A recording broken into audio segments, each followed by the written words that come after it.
coughing.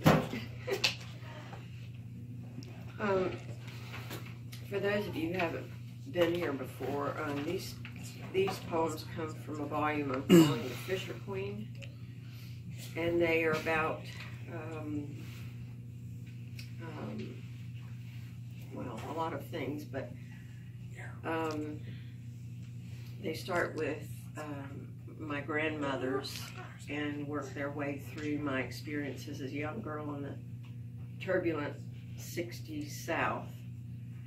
And these are just a few poems from that volume. This is called Deus Ex Machina, 1957. First came the cold, then the stumbling clank and rumble of the unknown that triggered the jolt and the hollowing out. Something had stirred beneath the old-fashioned grate, a wrought iron wicker that could brand tender skin with angry lines. All a child knew was something lurked under that fretwork, growling beneath dark metal scales, its glittery refuse wafting in the updraft of its beastly spew, the source of both comfort and fear. Deus Ex Machina we translate now as ghost in the machine, but it's really God in the machine. So. Bliss. Born too late to be part of the greatest, too soon an agrarian for the beat, she came of age in an age in between, that part of a generation still born at home.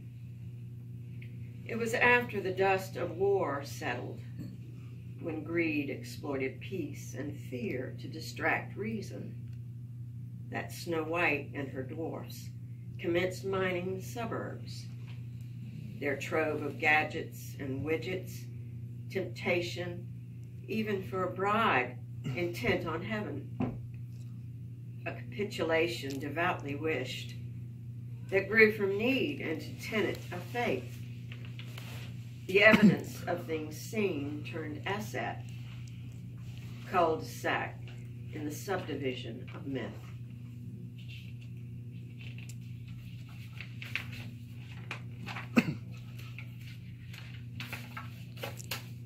And this is about my great-grandmother, a formidable woman. Cruel work.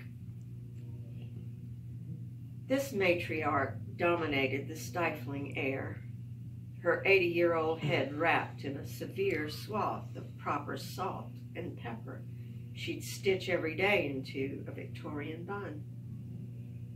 She was covered from head to toe, even in the swelter of unrelenting heat, her resolution mortised into a perpetual grimace that barely hitched at the pinch of living claws she'd ripped from the sockets of her immediate foe.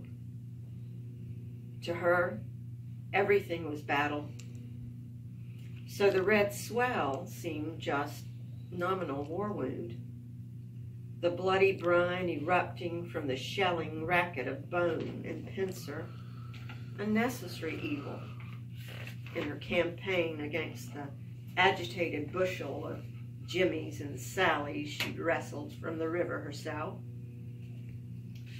A tableau that terrified a 6-year-old girl, the hollow, merciless clacking, such a grotesque parody of a gentler grandmother's melodious handiwork, that soothing canticle of Afghans and booties, so anathema to this gritty, articulated dissonance.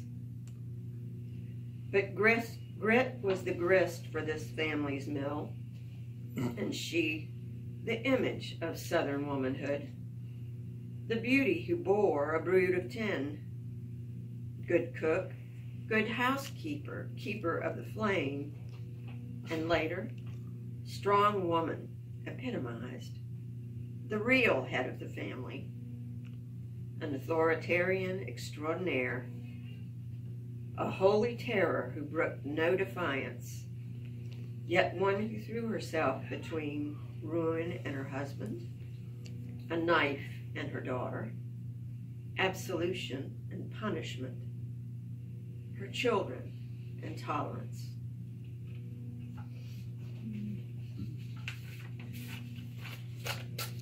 I may have read this before, but I'm not really sure. So, this is called Filling Station at Ferguson Crossroads, 1959. The glaring white sidewalk blinds her, and the girl stumbles over a curb.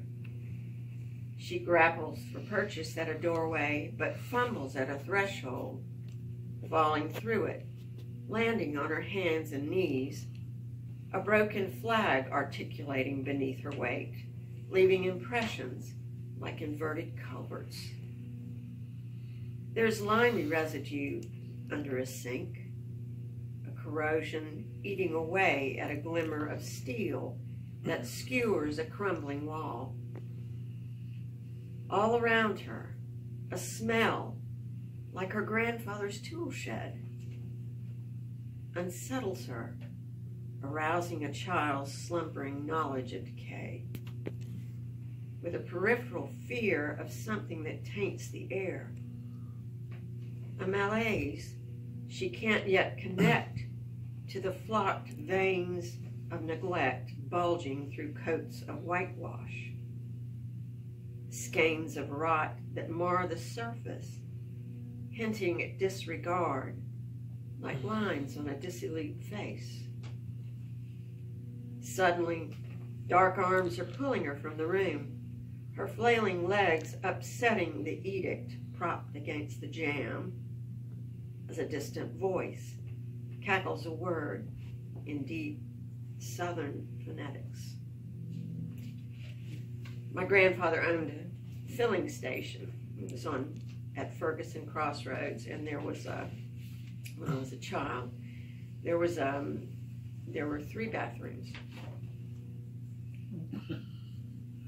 And I went into the 3rd accidentally, not knowing what it was or what it was about.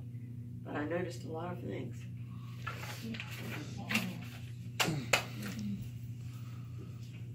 The last one is called Eidos, and it's a narrative poem, so a little bit easier on the ear, I think, maybe. In the beginning, there were only 2 books. The first was covered in scratchy burlap that pictured 2 children not having much fun with a dog. Inside, a tracery of black lines filled with yellow and tan and pink and blue.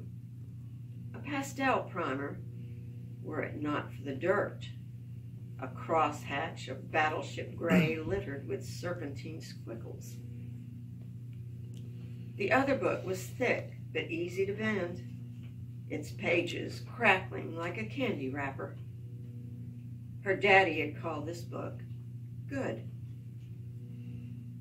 And it was filled with sticks, circles, half loops, upside down, flipped right side up, bits and pieces of sound that reminded her of the punch cards in her mother's business office. She couldn't wait to know this book's secrets. Why every line moved in the same direction. Why those gentle red words were only for Christmas and Easter. Or why some rows looked full and even, like her uncle's cornfield, while others seemed stretched, justified, her mother had called them, something that made the pages look like sand after a broken promise of rain, the kind of shower Mama said wouldn't fill a thimble. Thank you.